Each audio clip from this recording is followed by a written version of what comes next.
Salut! Aici prietenul vostru Albert. Am revenit cu o altă masă finală la un Bounty Builder on Demand de $11 pe care l-am jucat ieri. O să facem un alt review. E o masă chiar care arată super interesant, mi-a plăcut să joc. Așa că hai să vedem cum a mers și să purtăm și niște discuții care să vă ajute și pe voi să aveți rezultate asemănătoare. Ok, hai să vedem întâi, să ne uităm un pic la masă, să vedem ce tipuri de jucători, ce poziții avem la masă, cum putem să ne facem un plan pentru această masă finală. Ok, vedem că avem poziție 4 din 8, blindul în momentul actual este 5.000, 10.000, ceea ce înseamnă că avem aproximativ 20 de blinduri. Asta ne obligă să jucăm în principiu un joc cumva precaut, în care să facem open în cazul în care avem mână bună cu care să putem juca sau în cazul în care avem fold equity pe jucătorii din blinduri și pe jucătorii din spatele nostru. Avem aici un jucător care e un jucător experimentat, care este și chip leader momentan la masă finală, așa că pe el o să încercăm să le evităm cât de mult posibil, cel puțin momentan. O să încercăm să ne concentrăm, o să încercăm să mai jucăm pentru o recompensă ceva. Deocamdată avem cam 1 sau 2 jucători pentru care ne-am putea compromite, să spunem, și să încercăm să jucăm pentru stack. Ok, hai să-i dăm drumul și să vedem să vedem ce se întâmplă. Ok, aici avem prima mână, avem 4-3, o să foldăm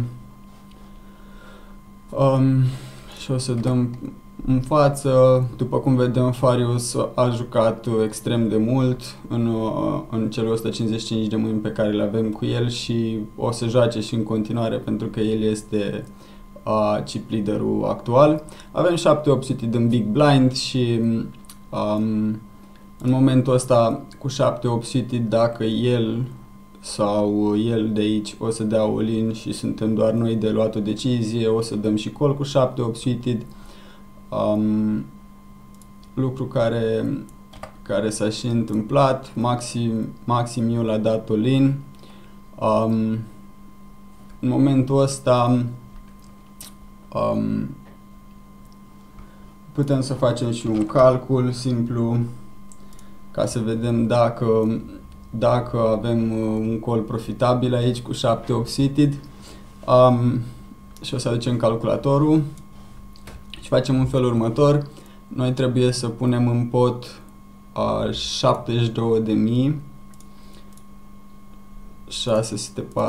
72.643 de fise pentru a câștiga un pot total de 180.000, 181.000. Așa că o să împărțim fisele pe care trebuie să le punem în pot la potul total, ca să facem rost de echitatea de care avem nevoie, ca să dăm call-ul ăsta sau nu. 72.000 împărțit la 181, să spunem. O să rotunjim un pic, nu stau acum să fac tot calculul și vedem aici că avem nevoie de cel puțin 40% equity ca să dăm call-ul ăsta profitabil. Totuși, mai sunt câteva lucruri de luat în vedere într-un joc de genul ăsta, într-un joc în care recompensele contează mai mult decât fisele și recompensele pot fi chiar transformate într-un număr de fise pentru a ne ajuta să facem niște call-uri mai loose, a ne ajuta. De fapt e vorba despre sistem de adaptare cumva pentru a câștiga un pic mai mult în jocurile astea. Ideea e următoare, că el are o recompensă de $10, $9,50. Jocul ăsta de $11, când începem cu $2,50 pe cap și cu 5.000 de fise. Asta înseamnă că cei $2,50 reprezintă 25% din valoarea fiselor, din cele 5.000. Asta înseamnă că $2,50 ar însemna 1250 de fise, aproximativ, iar maximul are de 4 ori acea valoare, asta înseamnă undeva la alte 5.000 de fise adăugate în plus. Așadar, noi, în principiu, având în vedere că are și recompensă, noi avem nevoie de un equity de 35% aproximativ să dăm acest call, adică un pic mai mic decât doar calculând valoarea fiselor, ceea ce face pentru noi ca cu 7-8 seated să ne fie destul de ușor să dăm acest call, chiar dacă riscăm aproximativ 40% din stack-ul nostru. Ok, și avem, după cum spuneam aici, un call. Avem 40% equity aproximativ și reușim să ducem potul și să luăm o recompensă. În același timp și să devenim second chip leader la masa finală, ceea ce ne ajută pe viitor pentru că putem să ne compromitem și să jucăm pentru recompense cu mai mulți jucători în afară de Farius.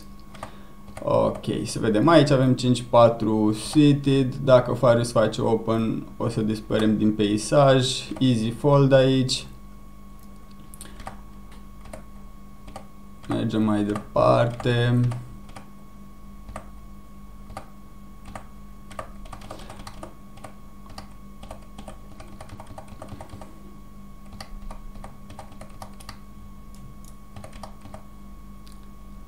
Ok, se pare că el are, Farius are probleme cu conexiunea, 4-5 offsuit easy fold aici, cu Farius în big blind, 6-7 suited. Uneori îmi place să fac open în poziția asta cu 6-7 suited, mai ales când am un stack mai mare decât ceilalți, doar că fiind Farius aici în small blind, eu cred că el o să-mi facă destul de des free bet. O să încerce să exploateze poziția pe care o are față de mine și stack-ul, poziția în termen de stack asupra mea, așa că 6-7 suited de aici cred că cel mai potrivit e să foldăm.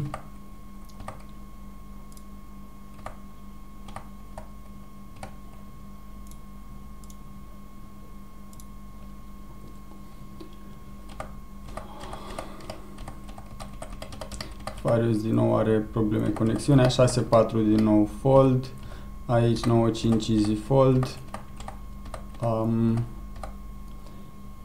Ok, vale 2 offsuit fold în big blind. După cum spuneam, încă nu putem să considerăm că încă nu putem să jucăm prea agresiv împotriva lui, pentru că el este chip leader și poate pune extrem de multă presiune pe noi ca second chip leaderi. Aici avem o situație interesantă în care, după ce Farius foldează Kung Fu Panda, un jucător care știe să joace, un jucător destul de agresiv, face open 2x și vedem că are $52 pe cap. În același timp vedem că în buton avem un jucător care are doar 4 blinduri cu o recompensă de $20. Asta înseamnă că el o să fie tentat să deschidă mult mai loose, să facă open mult mai loose, pentru că are o potențială recompensă în buton. În același timp, poziția lui la masă e undeva pe locul 3 sau 4. Ceea ce înseamnă că el o să dea, deși face open versus mine sau versus jucătorul din big blind, o să facă fold destul de des, undeva la cred că 60-80% din timp. ceea ce mă încurajează pe mine să-i fac push destul de loose și mai ales cu o mână care să nu fie dominată din punctul de vedere al range-ului lui de open sau de call. Așa că aici cu 6-2 suited mie îmi place să fur tot blindurile astea de jos, mai ales având în vedere că sunt chip leader în momentul ăsta, dacă nu e Farius în pot. Asta face ca eu să dau push aici și reușim să luăm potul ăsta pre-flop. Avem zecari în buton, în momentul ăsta toată lumea a foldat până la jucătorul din cut-off și el dă all-in, așa că aici cu zecari o să facem direct push, nu o să încercăm să inducem pe nimeni, vrem să luăm o recompensă de aici și să nu ajungem într-un all-in în care să fim 3 oameni sau să ne complicăm degeaba, așa că dăm direct push, avem zecar la H5, am reușit să mai luăm încă recompensă și chiar să devenim tăticul recompenselor, cum îmi place mie să spun. Avem o poziție care chiar arată ok, în momentul ăsta e mult mai bine decât la începutul mesei finale, așa că o să vedem în continuare, o să încercăm să jucăm pentru recompense și chiar în momentul ăsta să încercăm să-l înfruntăm pe Farius.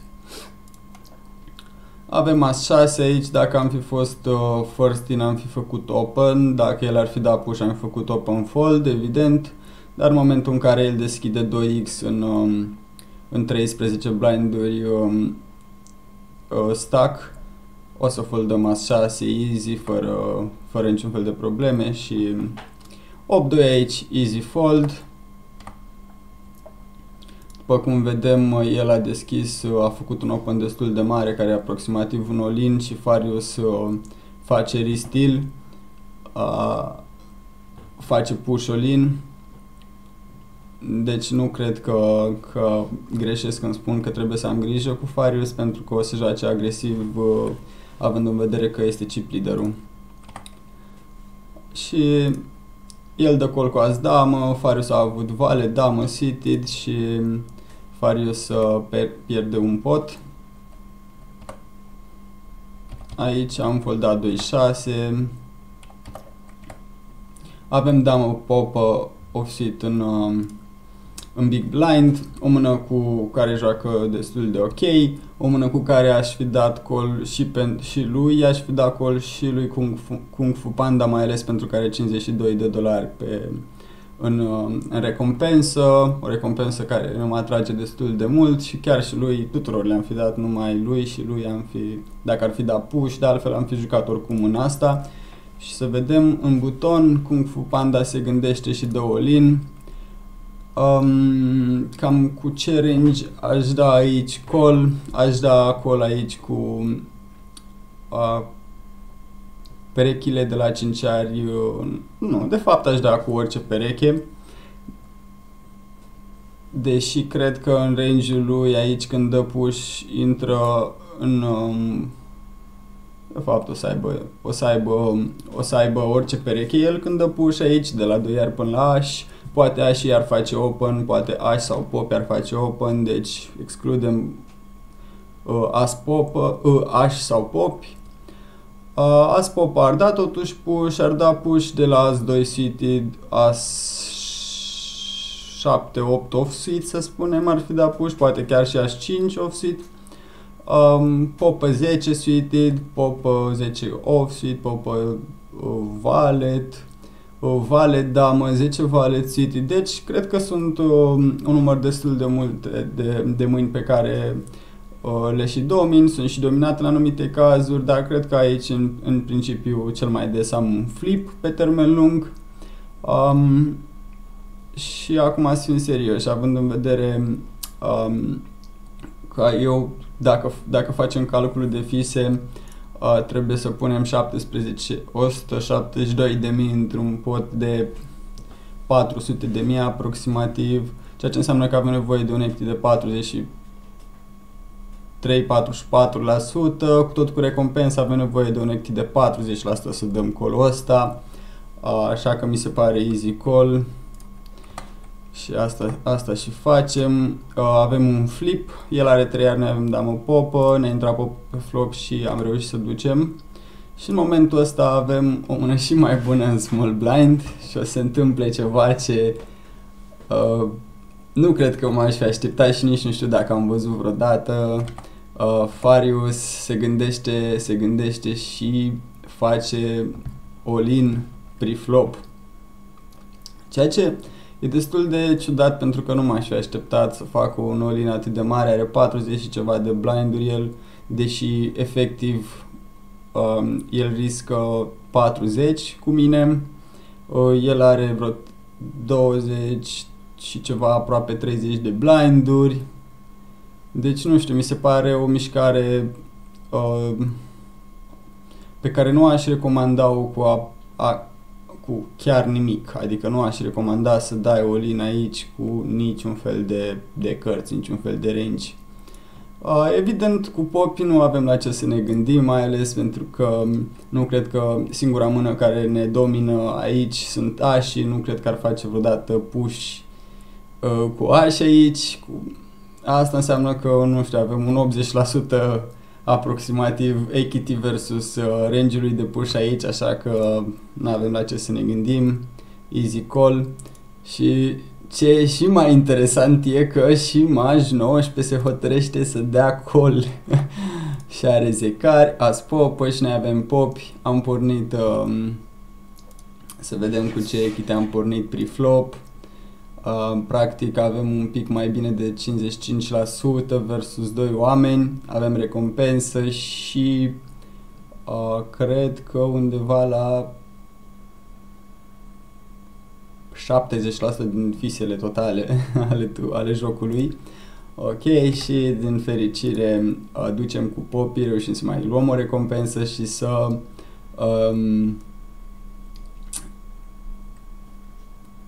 ne facem jocul dintr-o dată aproape al nostru. Ok, avem 10 valet suited aici. Evident, cu 10 valet suited aici o să dăm, dacă el dă push, dăm push, dacă el nu dă push, dăm push oricum, nu avem la ce să ne gândim aici. 10 valet suited, easy push, avem un call din partea lui Nazar și avem un flip care se concretizează în mod pozitiv pe river și mai ducem încă o recompensă și mai luăm niște fise, suntem în ultimii 3 oameni. În big blind cu 8-10 offsuit, easy call și aici, nu avem la ce să ne gândim, trebuie să plătim 70.000, nu 180.000 și avem și o recompensă destul de bună, așa că nu avem de ce să nu dăm call. Și aveam pre-flop undeva la să vedem, cred că aproape de 40%. Noi aveam nevoie de mai puțin de 40% ca să dăm call-ul ăsta. Din păcate pe flop n-a ținut, dar nu e problemă. El dă push cu vale 5, o să dăm simplu fold. Damă 9 aici, o să facem am fi putut face push direct, dar m-am gândit că pare un pic mai strong mâna asta dacă îi dăm open și în momentul în care facem doar open, dacă cineva ne face push, e clar că o să aibă o mână destul de bună încât să facem open fold. Așa că asta am făcut, open fold cu damă 9 aici, 8-5 o să foldăm. 9-6 aici facem limp versus Farius, facem și evident în majoritatea cazurilor facem limp bet. Având în vedere că el este un jucător destul de agresiv aici, prefer uneori să fac check call sau check raise pe bordul ăsta cu care ne oferă totuși o mică șansă de valoare. Totuși el a dat check în spate, pe turn când ne intră chinta, evident că o să dăm, eu prefer să dau aici un bet, un min bet. se pare că în momentul ăla am preferat să dau un bet mai mare pentru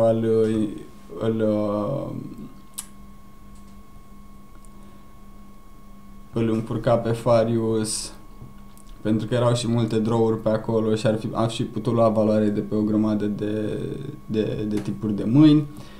Se pare că tocmai mă uitam aici, avem $187 deja luați din bounty, din recompense, și pe locul 3 155. Ok, în momentul ăsta cu 3 are avem un easy call în big blind. Și reușim să ducem și recompensa asta, avem heads up cu Farius, după cum spuneam, un jucător cu experiență, un jucător destul de bun. În același timp, având în vedere că avem un stack atât de mare, cred că în momentul ăsta avem destul de multă încredere că o să-l batem pe Farius pe termen lung. Avem mult mai multe șanse decât el. 5-7 aici prefer un limp. Limp fold dacă face push sau izolare.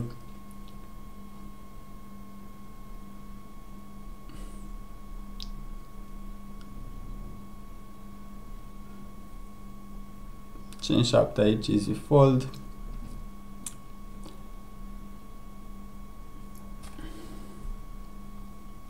(6-7) seated. El a ieșit în sit-out. Nici nu știu dacă observasem, pentru că aveam mai multe mese în momentul ăla. Nici nu observasem că el a ieșit în sit-out. Popă 3 seated aici, în 12-13 blinduri. Efectiv stack-ul e all-in. Popă 2 aici facem check. Check pe flop cu intenția de a face check call. Pe turn, când el face check în spate, de cele mai multe ori trebuie să aibă o mână care sau să inducă sau să aștepte niște valoare, să aștepte niște cărți, o carte pe turn sau pe river care să-i completeze lui ceva, să-i aducă o mână de un anumit fel. Așa că și pe turn prefer să fac un check call de cele mai multe ori, pentru că dacă el nu are, de exemplu, întrebarea pe care mi-o pun e de la ce iau valoare. Și da, pot lua valoare, să spunem, de la anumite tipuri de cărți, dar dacă eu dau bet aici, el m-a indus pe flop și eu dau bet și el face raise, trebuie să foldez popă. Nu e chiar atât de grav și de catastrofic să foldez o popă cu a doua pereche cu căr slab, dar totuși prefer să îl las pe el uneori să dea beturi sau să ceară să pună bani în pot cu mâini care nu prea au nicio șansă versus mâna mea. Așa că eu cred că pe termen lung, cu mâna asta, care e o mână medie spre mediocră, prefer să dau doar check call și să-l las pe el să blufeze. După cum spuneam, aici cu popă 2 avem easy check call și aici când intră treiarul, având în vedere că el a dat bet pe turn, putea să dea bet pe un valet, pe un draw de culoare, pe un draw de chintă. În același timp, dacă eu dau bet aici și el are miss draw să foldeze, o să iau valoare probabil doar de pe un valet. Totuși, dacă îi dau check, el poate considera că îi dau call pe un draw de chintă sau de culoare, așa că în momentul ăsta când treiul vine pe river, consider că el ar putea să blufeze încă o stradă cu tot aerul cu care a blufat pe turn, așa că prefer să dau și pe river check call.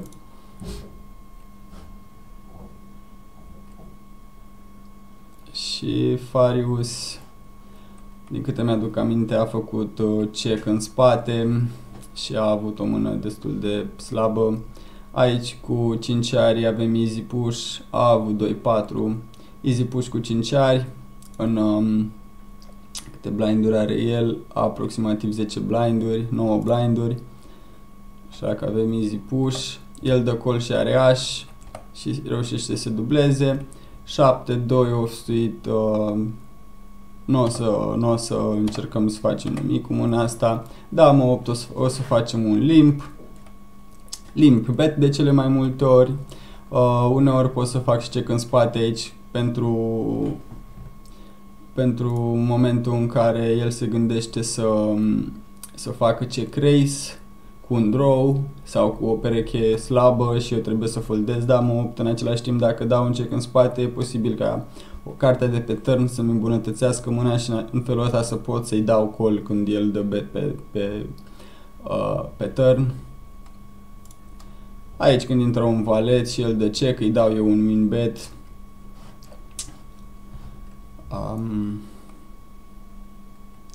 Și el dă fold. Aici avem iarăși un pot limpat. Avem damă 7. Momentul ăsta în care el limpează și dă bet aici, nu prea îmi place să dau fold.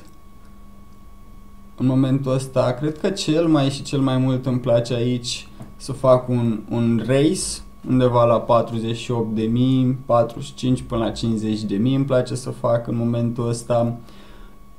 De ce? Pentru că cred că am destul fold equity pentru a-l face el și pentru că a-l face să foldeze și pentru că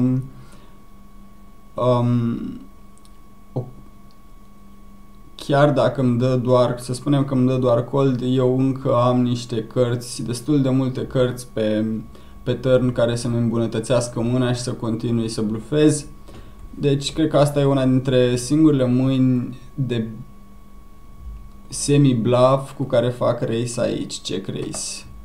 Să vedem, am dat doar call, se pare în momentul ăsta, sincer să fiu, m-am gândit că joc cu un jucător mai experimentat care o să știe cum să se adapteze la stilul meu de joc și am vrut să-l las totuși pe el să-și facă jocul. Am dat check și pe turn și el preferă să dea un bet care să fie mai mare de jumate de pot, chiar undeva la 60-65% din pot. În momentul ăsta 7 pe turn mi-a îmbunătățit mâna destul de mult. Cred că el o să facă aici barrel, dacă îl putem numi așa, cu aproximativ tot range-ul cu care a făcut limp, aproape tot range-ul care a făcut limp. În același timp poate să aibă o grămadă de mâini precum overcards, As-3, As-5, draw-uri și tot felul de chestii de genul ăsta. Așa că prefer să-i dau, nu-mi place să-i dau raise pentru că o să foldeze toate mâinile mai slabe, să spunem, și o să-mi dea call doar cu ce mă bate, așa că aici îmi place să dau tot un call și să văd cartea de pe river.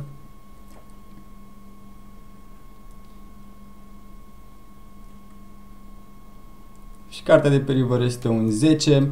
M-am gândit în felul următor. Cel mai probabil el mă pune pe un draw sau pe o pereche 2, 4, 5, 6, 5, 3, 4, 5 și m-am gândit să-i dau check aici pentru că în situațiile astea eu cred că el mă poate blufa sau că poate încerca să mă blufeze destul de des și aici un bluff ar trebui să fie all-in din partea lui. Pentru a mă face pe mine să foldez un 2, un 4, să spunem că are overcards, ar cam trebui să uneori, să spunem 50-60% din timp o să încerce să mă blufeze de pe un 2, de pe un 4, așa că prefer chiar și aici să-i dau check call și el face check în spate și a avut damă popă, damă 6 aici facem limp fold, valet 7 facem din nou limp, limp bet, dacă el face donk o să dăm fold aici.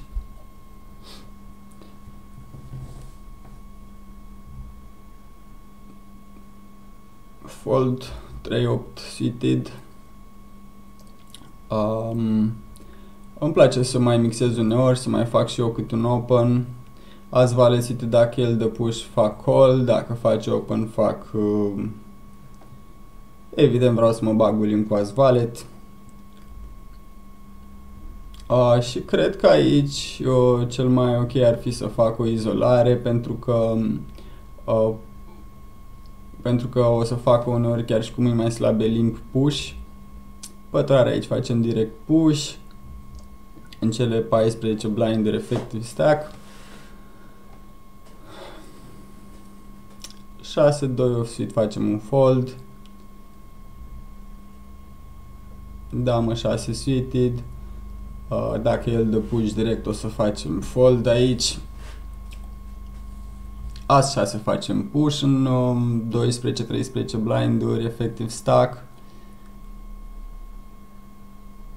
Se pare că am vrut să mixez, așa că am dat un limp cu as 6, m-am gândit că ar putea să dea push, să izoleze, să dea push cu un range mai loose dacă fac limp. Popă 6, dacă dea push aș fi dat fold. 9 are aici, în 10 blinduri facem direct push.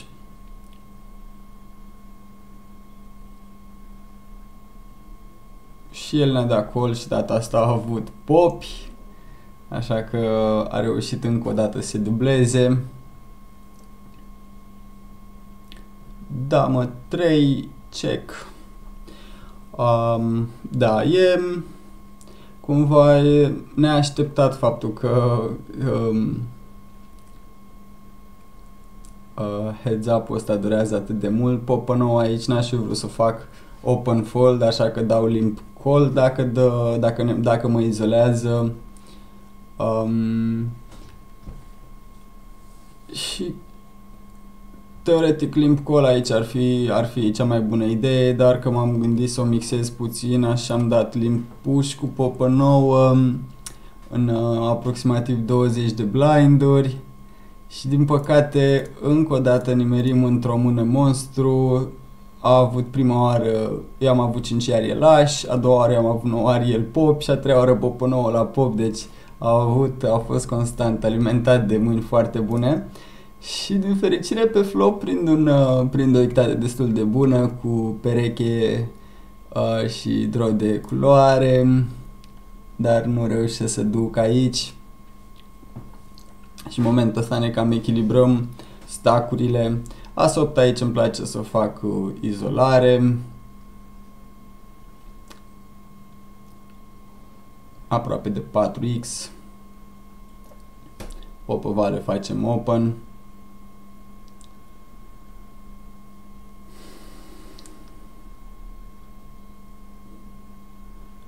Pe flopul ăsta facem un c-bet, 34% mi se pare de ajuns.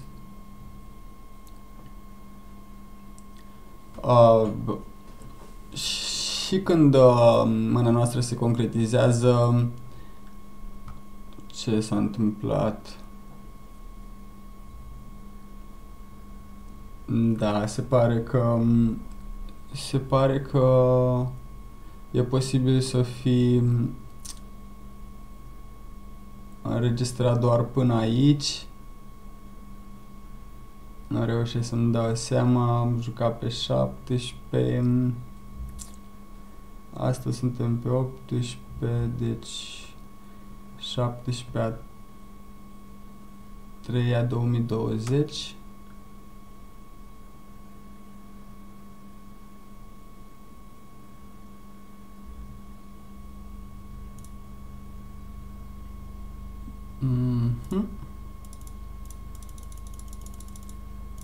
Da, din păcate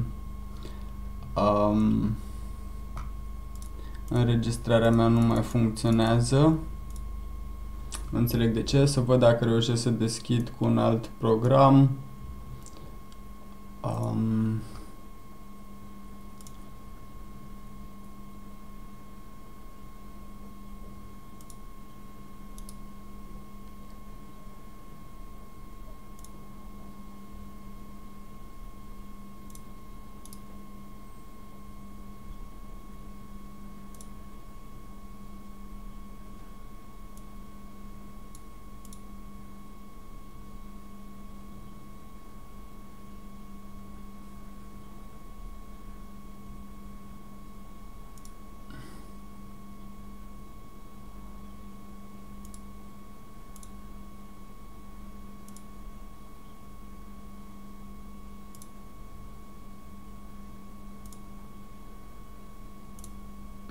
Da, din păcate nu pot să văd continuarea jocului. O să vă spun eu ce s-a întâmplat. Până la urmă l-am bătut pe Farius. A mai durat probabil încă vreo 10-15 minute. În fine, ca idee,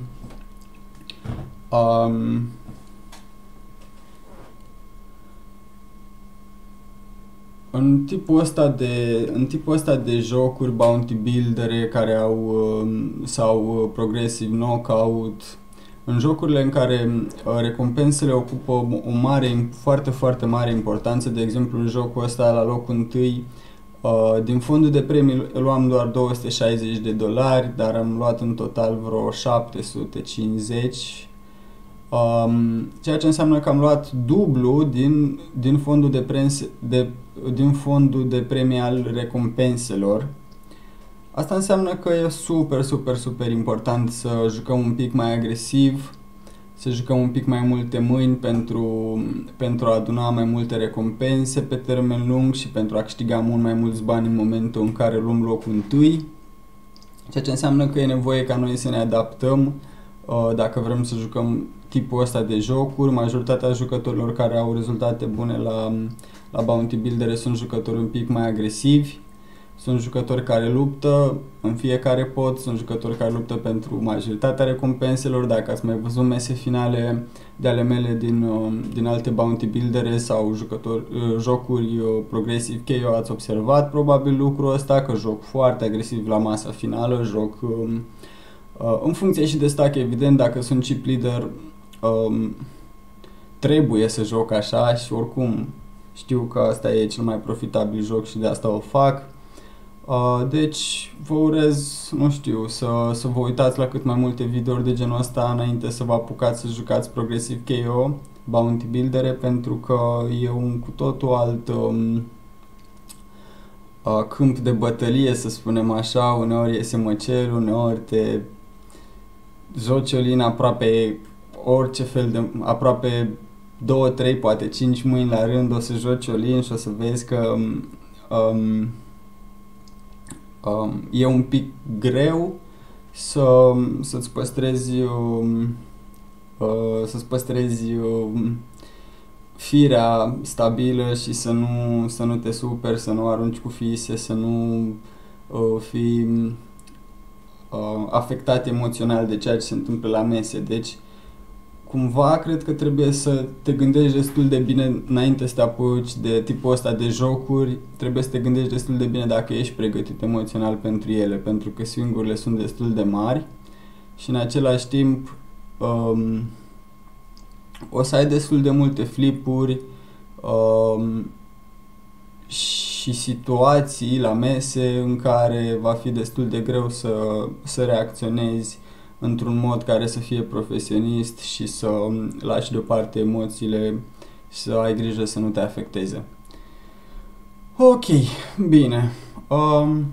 Mersi de vizionare și ne auzim data viitoare. Până atunci, baftă la mese și dacă aveți nevoie, mă bucur, dacă aveți întrebări, îmi puteți pune întrebări. Mă bucur că ați început în ultimul timp să mai trimiteți mesaje și să faceți niște cerințe despre ce anume v-ar interesa să vedeți în videourile astea. Am primit un request de a face ca topic niște videouri pentru early stages în MTT. Am făcut deja vreo două videouri de genul ăsta. Și dacă văd că în continuare există o cerere pentru asta, o să mai fac. Așa că, ce să zic, baftă la mese și mersi de vizionare. Pa, pa!